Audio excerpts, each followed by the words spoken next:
नमस्कार दोस्तों, welcome to career support NEET. देखिए, जिन बच्चों को MBBS, BAMS, BHMS IPU university से करना है उनके लिए रजिस्ट्रेशन स्टार्ट हो गया है। मैं इस पूरे वीडियो में आप लोगों को ये बताऊंगा कि आपको कैसे रजिस्ट्रेशन करना है, क्या एलिजिबिलिटी आपकी होनी चाहिए, क्या रजिस्ट्रेशन चार्जेस लगने वाले हैं और क्या इसकी रिजर्वेशन पॉलिसीज रहेंगी, कौन कौन से इंस्टीट्यूट इसमें पार्टिसिपेट करते हैं, किसको एग्जाम देना है, किसको एग्जाम नहीं देना है। मैं सारी की सारी चीजें इस वीडियो में डिस्कस करने वाला हूं। होलिस्टिकली डिस्कस करूंगा और वीडियो को कोशिश करूंगा कि छोटा से छोटा रहे, जिससे कि आप लोगों का टाइम ज्यादा वेस्ट ना हो।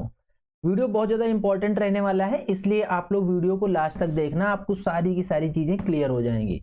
जो आईपीयू सेट के लिए रजिस्ट्रेशन स्टार्ट हो रहा है वो ऑलरेडी आज से स्टार्ट हो चुका है। दैट मीन्स स्टार्टिंग डेट 1 फरवरी से स्टार्ट हो चुका है और जो इसकी लास्ट डेट रहेगी वो 31 मार्च 2025 इसकी लास्ट डेट है।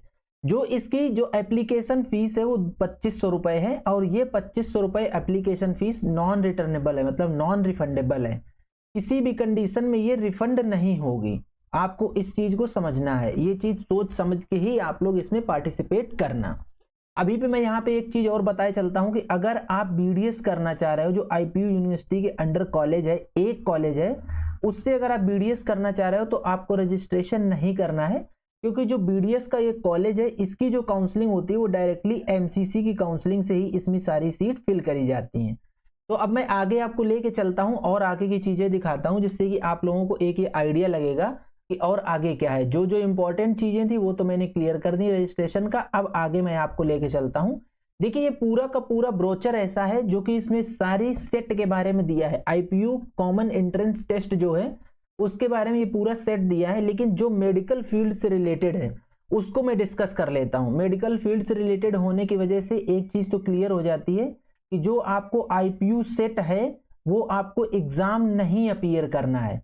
आप समझिए, आपको जो एमबीबीएस, बीएएमएस और बीएचएमएस इसमें जो एडमिशन मिलेगा काउंसलिंग के थ्रू वो नीट 2025 के स्कोर पे ही आपको एडमिशन मिलेगा। इस चीज को क्लियर कट आप लोग समझ लीजिए। सिर्फ आपको आईपीयू सेट में रजिस्ट्रेशन करना है सो दैट कि आप लोग इसकी काउंसलिंग में पार्टिसिपेट कर सको। आपको आईपीयू सेट एग्जाम नहीं अपीयर करना है, एग्जाम नहीं देना है। एग्जाम वो बच्चे देंगे जो नॉन मेडिकल कोर्सेस में एडमिशन लेना चाह रहे हैं, नॉन मेडिकल कोर्सेस। हाँ, इसमें एक चीज और इंक्लूडेड है, बीएससी नर्सिंग भी इंक्लूडेड है इसमें, बीएससी नर्सिंग जो कि मैं स्किप कर रहा था। तो आप लोग समझ गए, एमबीबीएस, बीएएमएस, बीएचएमएस और बीएससी नर्सिंग अगर आपको करना है तो आप लोगों को ये एग्जाम नहीं देना है, आईपीयू सेट का एग्जाम नहीं अपीयर करना है, बस आपको सिर्फ इसमें रजिस्ट्रेशन कर लेना है। नीट यूजी 2025 के एग्जाम के बेस पे ही आपका एडमिशन होगा। जो इसका एमबीबीएस का कोड रहेगा वो 103 कोड है। जो एलिजिबिलिटी है वो क्लास 12 पास होना चाहिए बच्चा विथ 50% मार्क्स। पीसीबी में 50% मार्क्स होने चाहिए आपके। और अगर आप एससी, एसटी, ओबीसी से बिलोंग करते हो तो आपके 40% मार्क्स होने चाहिए। ये तीनों के लिए है, एमबीबीएस के लिए भी है, बीएएमएस के लिए भी है और बीएचएमएस के लिए भी है। अब मैं बीडीएस क्यों नहीं इंक्लूड कर रहा हूं, क्योंकि बीडीएस की काउंसलिंग तो इससे होती ही नहीं है, वो डायरेक्ट एमसीसी से होती है, इसलिए अभी बीडीएस को छोड़ रहा हूं। बीएससी नर्सिंग का मैं अभी आपके सामने डिस्कस कर देता हूं कि बीएससी नर्सिंग की एलिजिबिलिटी क्या रहने वाली है। इन सारे के सारे कोर्सेस में जो आपको काउंसलिंग होगी वो नीट यूजी 2025 के स्कोर के बेस पे काउंसलिंग होगी। ठीक है, चीजें क्लियर हो गई आपकी। MBBS, BDS, BHMS, BAMS clear हो गया। अब हम लोग चलते हैं बीएससी नर्सिंग के लिए। बीएससी नर्सिंग के लिए एलिजिबिलिटी आपको बता देता हूं। आप नीट यूजी 2025 के बेस पे ही आपको एडमिशन मिलेगा। उसके बाद अगर सीट वैकेंट बचती है, रिमेनिंग सीट जो हैं वो आईपीयू सेट से फिल करी जाएंगी। आईपीयू ये प्रेफरेंस दिया जाएगा नीट यूजी 2025 के स्कोर कार्ड होल्डर को। जब उसकी स्कोर कार्ड होल्डर के बच्चे नहीं मिलेंगे, नीट 2025 के बच्चे नहीं मिलेंगे, तब वो स्टेट से, ये आईपीयू सेट से वैकेंसी फिल करी जाएंगी। ठीक है, चीजें समझ गए आप। सेम इसमें वही चीज है कि आपके पास 50% मार्क्स होने चाहिए और 40% फॉर एससी एसटी। एक चीज उन्होंने ये बोल दी है कि minimum qualifying criteria of entrance test to admission to BSc nursing is as under. General को 50th परसेंटाइल लाना है, एससी एसटी ओबीसी को 40th परसेंटाइल, जनरल पीडब्ल्यू को 45th percentile, SC ST OBC PWD को 40th परसेंटाइल मार्क्स लेके आने हैं। ये जो इसकी पूरी की पूरी एलिजिबिलिटी हो गई, जो कि एलिजिबिलिटी यहाँ पे डिस्कस करनी थी और मैंने आप लोगों के सामने डिस्कस कर दी है। अब हम लोग आगे चलते हैं। BAMS BHMS सब कुछ मैं डिस्कस कर चुका, आपको बता दिया सेम एलिजिबिलिटी है। जो MBBS का कोड है वो 103 है, जो BDS का कोड है वो 104 है।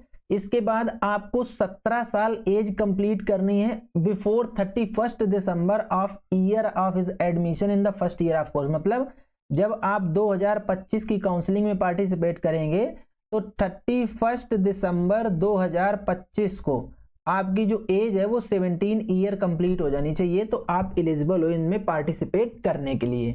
बाकी इसके नीचे जो कुछ भी ये सब कुछ लिखा हुआ है ये देख लो आप, MBBS का लिखा है, इन्होंने BDS का लिखा है।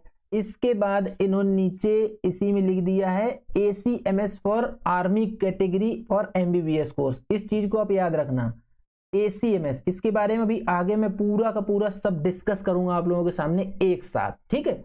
BAMS का कोड है वो 154 रहेगा, BHMS का कोड है वो 153 रहेगा। इस चीज को मार्क करके रखना। ACMS ये थोड़ा सा कॉलेज ऐसा है जहाँ पे आर्मी के बच्चों को ही, आर्मी के जो डिपेंडेंट है उन्हीं को एडमिशन मिलता है। इसको पूरा डिस्कस करना बहुत ज्यादा जरूरी हो जाता है, इसलिए मैं पूरा का पूरा आप लोगों के सामने भी डिस्कस करूंगा, ठीक है। और आगे देखते हैं इसमें और आगे क्या है। अब देखो ग्रेजुएशन प्रोग्राम चल गया, आ गया, तो इसको मैं अब आपके सामने आगे लेके चलता हूं जहां पे जो हमें जरूरी है। अब चलते हैं हम लोग सीधा पेज नंबर 76 पे, क्योंकि हम लोग मेडिकल का ही डिस्कस कर रहे हैं तो मेडिकल के बारे में ही हम लोग डिस्कस करेंगे। आ जाता है सीट एलोकेशन। ये चीज थोड़ा सा जरूरी हो जाती है। जो डेली NCR रीजन है, मतलब इसमें जो सीट का एलोकेशन होता है IPU यूनिवर्सिटी में वो 2 बेसिस पे होता है। मतलब जो डेली रेजिडेंट हैं, जो डेली एरिया के कैंडिडेट हैं, उनके लिए 85% सीट रिजर्व होती हैं और आउटसाइड दिल्ली के लिए 15% सीट रिजर्व होती हैं, 15%। इसका मतलब ये है कि जो दिल्ली रीजन के कैंडिडेट हैं वो 85% के अंदर ही उनको OBC, SC, ST, EWS, PWD तो हॉरिजॉन्टल होता है, मतलब ये सारे कैटेगरी के एक कोटा मिलेगा। और जो आउटसाइड दिल्ली कैंडिडेट हैं वो ओनली 15% सीट पे ही एडमिशन ले सकते हैं। ये बेसिकली इनका सीट एलोकेशन का पूरा सिस्टम बताने का मतलब है, यही इन्होंने इसमें पूरा लिख रखा है। आप ये पूरा पढ़ोगे तो इसमें यही चीज इन्होंने सिर्फ लिख रखी है कि 15% आउटसाइड दिल्ली रीजन है, 85% दिल्ली रीजन के कैंडिडेट के लिए सीट्स अलोकेटेड रहती हैं। चलो अब आगे देखते हैं आगे क्या बोलता है ये ब्रोचर। माइनॉरिटी इंस्टीट्यूशन जो है एमटेक से हमारा कोई कंसर्न नहीं है, आउटसाइड दिल्ली हो गया। अब आ जाते हैं रिजर्वेशन पॉलिसी, बहुत ही ज्यादा जरूरी चीज है रिजर्वेशन पॉलिसी। जो इस समय दिल्ली में क्या रिजर्वेशन पॉलिसी फॉलो होती है उस चीज को मैं बिल्कुल क्लियर कर देता हूं। एक चीज तो मैंने आपको बता दी कि 85% जो सीट है वो दिल्ली रीजन के लिए और 15% सीट है जो आउटसाइड दिल्ली के लिए एलिजिबल होंगी हैं। अब अभी हम लोगों को सिर्फ मेडिकल के बेसिस पे बात करनी है, इसलिए मैं मेडिकल का ही कवर करूंगा। सॉरी,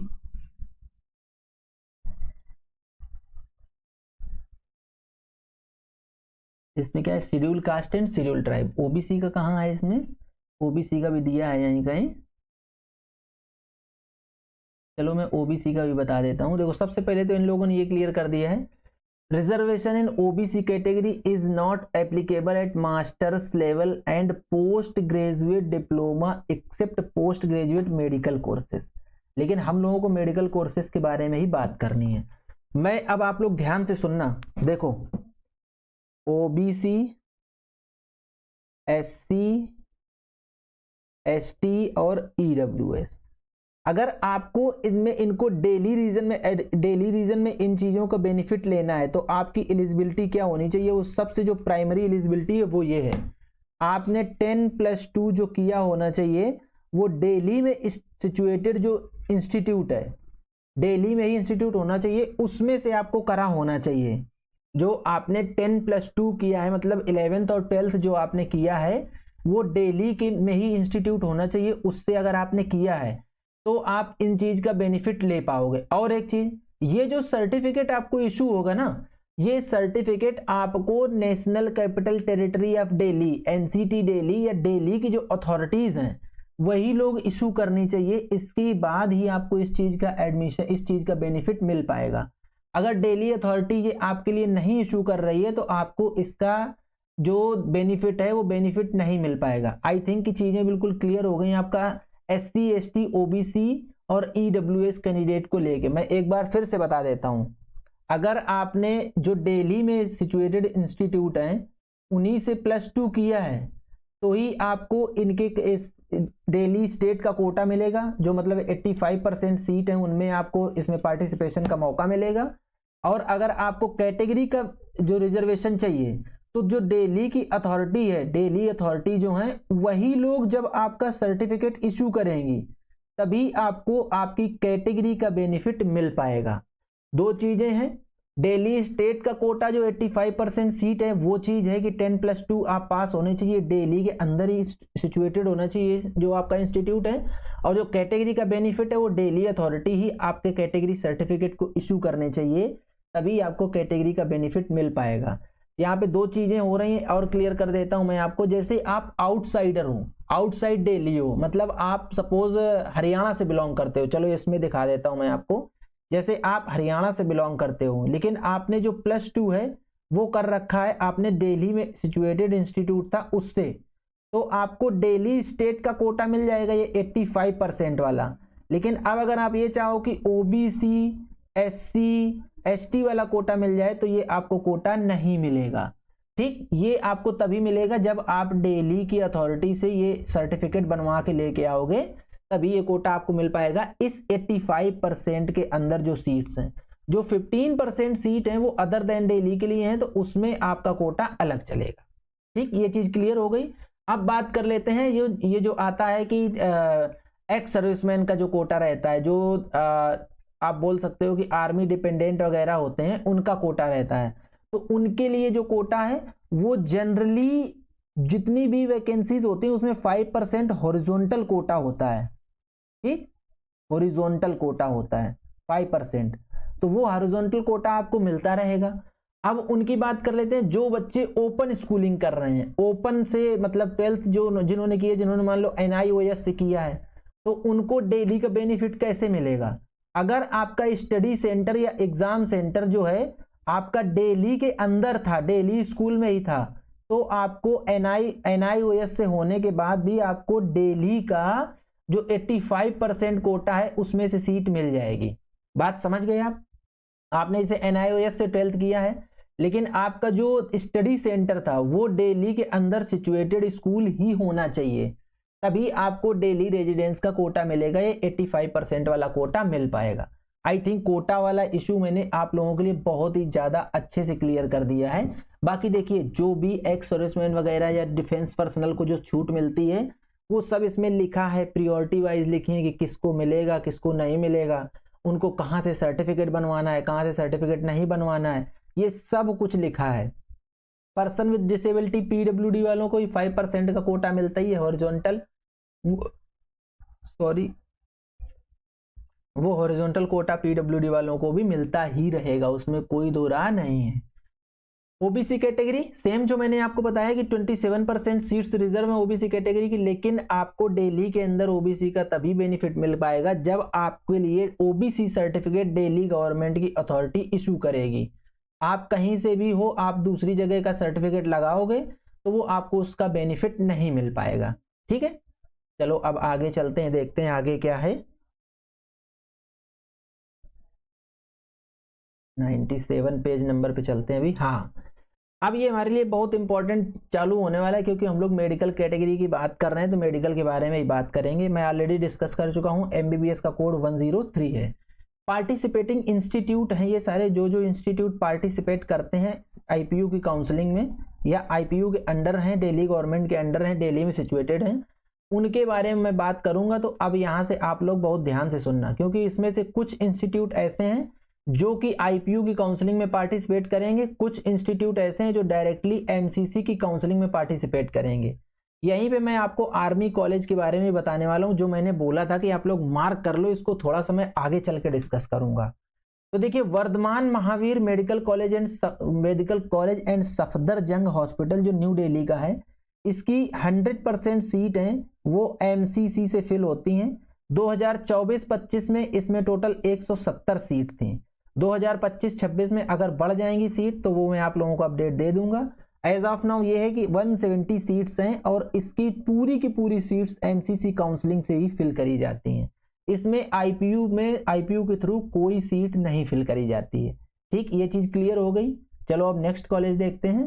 नेक्स्ट है Atal Bihari Vajpayee Institute of Medical Science and Doctor RML Hospital New Delhi. इसका जो सीट इंटेक था 2024-25 में वो 100 सीट का इंटेक था। टोटल 100% सीट जो है वो एमसीसी की काउंसलिंग से फिल करी जाती हैं। इसमें आईपीयू का कोई योगदान नहीं है, ये डायरेक्टली सेंट्रलाइज काउंसलिंग होती है जो उससे फिल करी जाती हैं। अब जो 3rd नंबर का कॉलेज है north Delhi municipal corporation medical college and Hindu Rao hospital, इसमें 2025-26 में 60 सीट्स थी।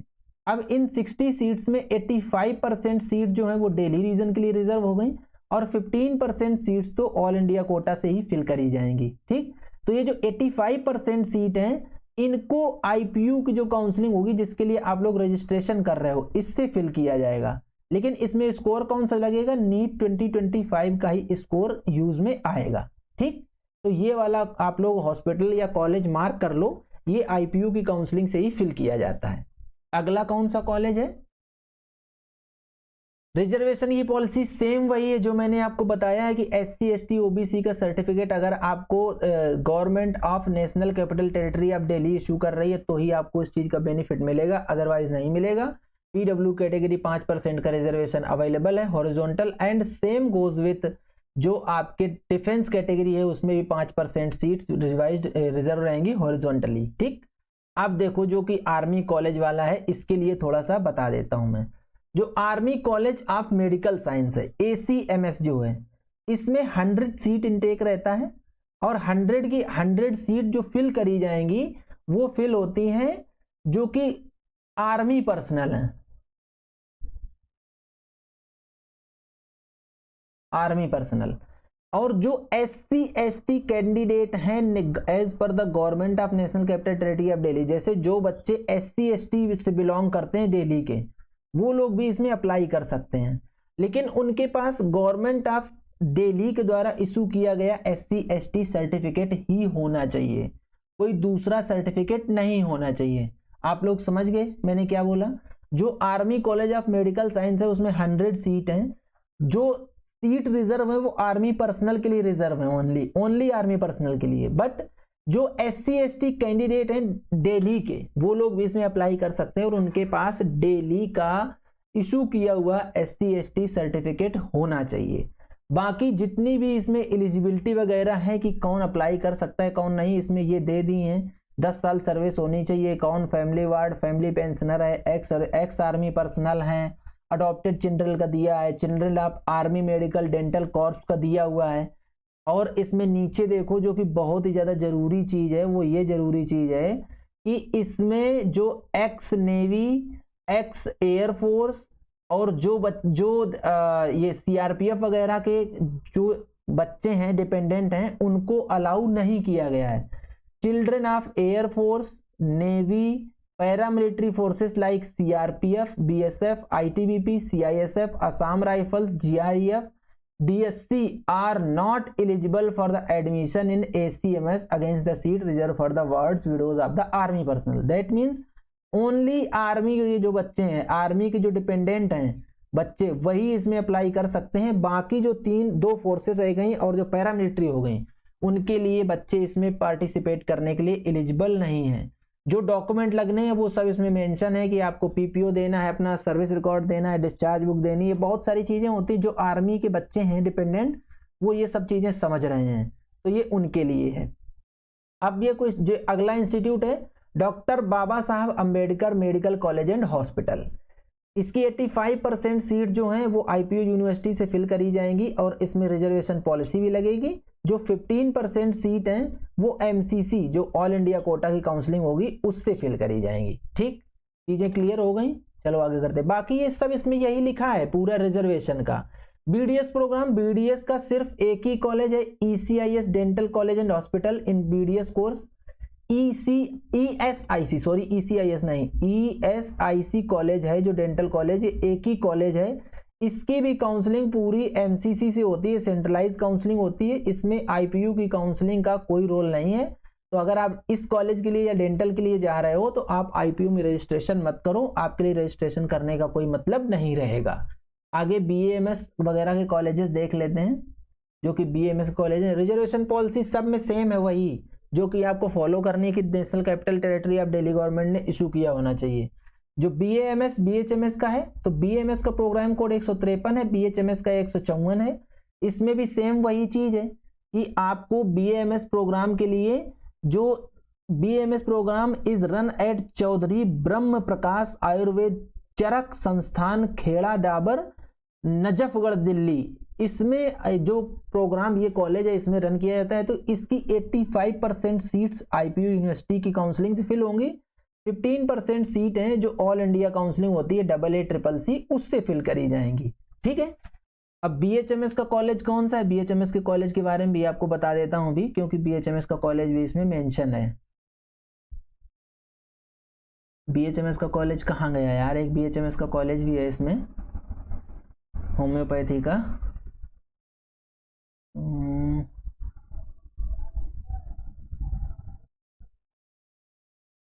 हाँ, होम्योपैथी का कॉलेज ये है, देखो इसी में लिखा है होम्योपैथी का कॉलेज है डॉक्टर BR सुर homeopathic medical college and hospital and research centre, Nanakpura, Motibagh, new Delhi. ये दोनों कॉलेज हैं। BAMS का कॉलेज भी है और BHMS का कॉलेज भी है। तो इसकी भी सेम वही सीन है। BHMS में भी 85% सीट फिल होंगी IPU काउंसलिंग से और 15% सीट फिल होंगी AA CCC से, मतलब ऑल इंडिया काउंसलिंग से। रिजर्वेशन पॉलिसी वगैरह ये सब कुछ इसी में इम्प्लीमेंट होगा। और BSc नर्सिंग के लिए ये इसमें नीचे BSc नर्सिंग का दे दिया गया है कि जब एज पर द नीड वो चीजें आपको अपडेट कर दी जाएंगी एकेडमिक सेशन 2025-26 में। तो आई थिंक कि आप लोगों को ये चीजें बेसिक जो चीजें हैं वो क्लियर हो गई होंगी। मैंने पार्टिसिपेटिंग इंस्टीट्यूट भी डिस्कस कर दिए और इसकी एलिजिबिलिटी क्या है वो भी डिस्कस कर दी। इसमें क्या क्या रिजर्वेशन पॉलिसी लगेगी वो भी डिस्कस कर दी मैंने।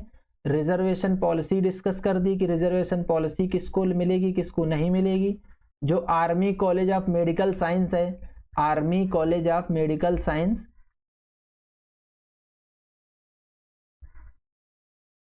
उसके बारे में मैंने डिस्कस कर दिया कि किसको उसमें रिजर्वेशन मिलेगा किसको नहीं मिलेगा, कौन उसके लिए एलिजिबल है कौन नहीं एलिजिबल है। पार्टिसिपेटिंग इंस्टीट्यूट में कौन से IPU यूनिवर्सिटी से फिल होंगे कौन से नहीं फिल होंगे। आई थिंक मैंने सारी चीजें डिस्कस कर दी हैं। इसके अलावा भी अगर आपका कोई और क्वेरी है, डाउट है, तो आप लोग मेरी टीम से रीच आउट कर लो। मेरी टीम का कॉन्टेक्ट डिटेल आप लोगों के सामने फ्लैश कर रहा है।